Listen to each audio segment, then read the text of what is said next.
अधिकारी भी इस प्रेस ब्रीफिंग में मौजूद हैं और ये सीधी तस्वीरें आप देख रहे हैं।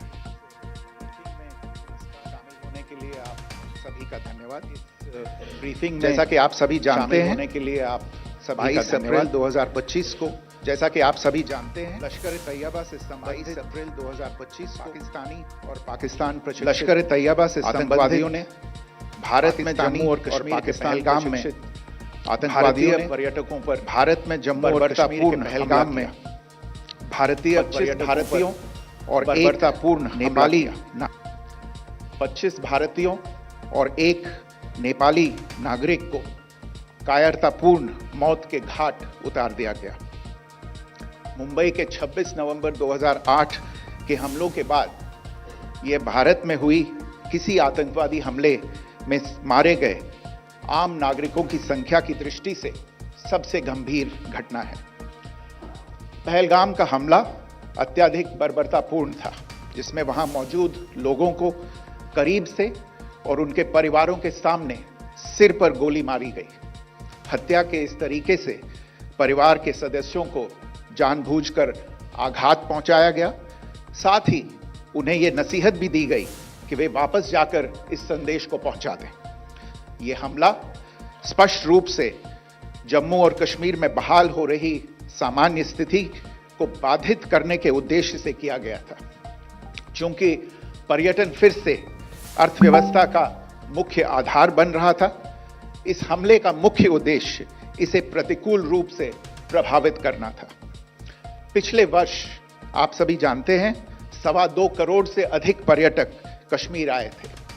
इस हमले का मुख्य उद्देश्य इसलिए संभवतः यह था कि इस संघ राज्य क्षेत्र में विकास और प्रगति को नुकसान पहुंचाकर इसे पिछड़ा बनाए रखा जाए और पाकिस्तान से लगातार होने वाले सीमा पार आतंकवाद के लिए उपजाऊ जमीन बनाने में सहायता की जाए।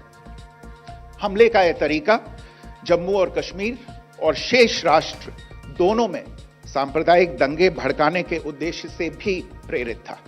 इसका श्रेय सरकार और भारत के सभी नागरिकों को दिया जाना चाहिए कि इन प्रयासों को विफल कर दिया गया।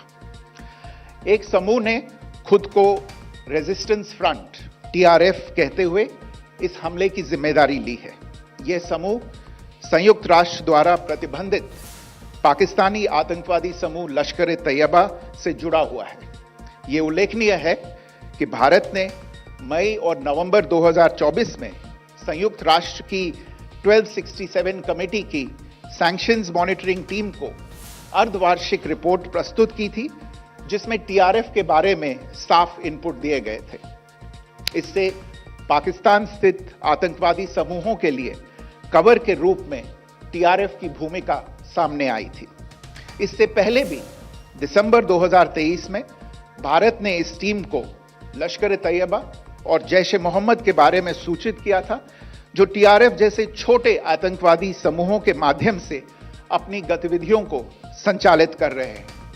इस संबंध में 25 अप्रैल को यूएन सिक्योरिटी काउंसिल प्रेस वक्तव्य में टीआरएफ के संदर्भ को हटाने के लिए पाकिस्तान के दबाव पर भी ध्यान दिया जाना चाहिए।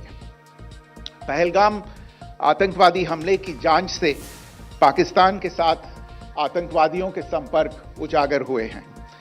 रेजिस्टेंस फ्रंट द्वारा किए गए दावे और लश्कर तैयबा से ज्ञात सोशल मीडिया हैंडल द्वारा इसको रीपोस्ट किया जाना इसकी पुष्टि करता है। चश्मदीद गवाहों और विभिन्न जांच एजेंसियों को उपलब्ध अन्य सूचनाओं के आधार पर हमलावरों की पहचान भी हुई है। हमारी इंटेलिजेंस ने इस टीम के योजनाकारों और उनके समर्थकों की जानकारी जुटाई है।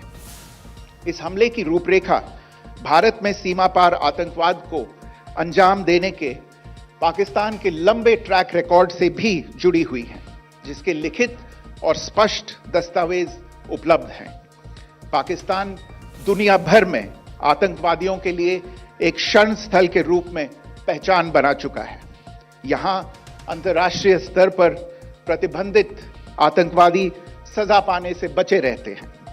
इसके अलावा पाकिस्तान ने इस मुद्दे पर विश्व और फाइनेंशियल एक्शन टास्क फोर्स जैसे अंतर्राष्ट्रीय मंचों को जानबूझकर गुमराह करने के लिए भी जाना जाता है।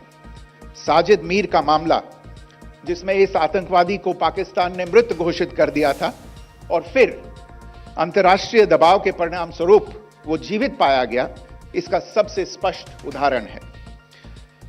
यह स्वाभाविक है कि पहलगाम में हुए इस हमले से जम्मू और कश्मीर के साथ साथ भारत के अन्य भागों में भी आक्रोश देखा गया। हमलों के बाद भारत सरकार ने स्वाभाविक रूप से पाकिस्तान के साथ संबंधों को लेकर कुछ कदम उठाए। आप सभी उन निर्णयों से अवगत हैं जिसकी घोषणा 23 अप्रैल को की गई थी।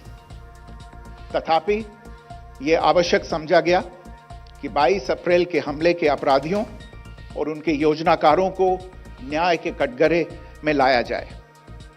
हमलों के एक पखवाड़े के बाद भी पाकिस्तान द्वारा अपने क्षेत्र या अपने नियंत्रण वाले क्षेत्रों में आतंकवादियों की इंफ्रास्ट्रक्चर के विरुद्ध कार्रवाई करने के लिए कोई स्पष्ट कदम नहीं उठाया गया है। उल्टे वो इनकार करने और आरोप लगाने में ही लिप्त रहा है।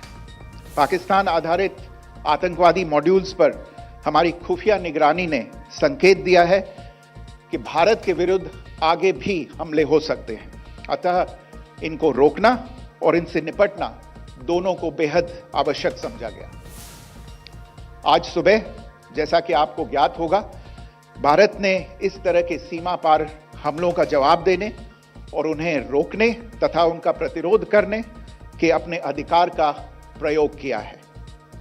यह कार्यवाही नपीतुली, नॉन एस्केलेटरी, आनुपातिक और जिम्मेदारीपूर्ण है। यह आतंकवाद की इंफ्रास्ट्रक्चर को समाप्त करने और भारत में भेजे जाने वाले संभावित आतंकवादियों को अक्षम बनाने पर केंद्रित है।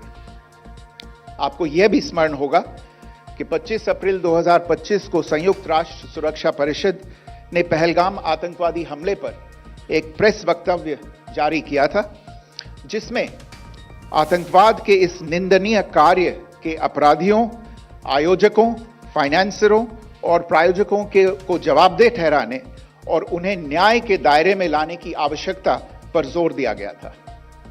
भारत की आज की इस कार्यवाही को इसी संदर्भ में देखा जाना चाहिए। Good morning. Thank you all for joining this briefing.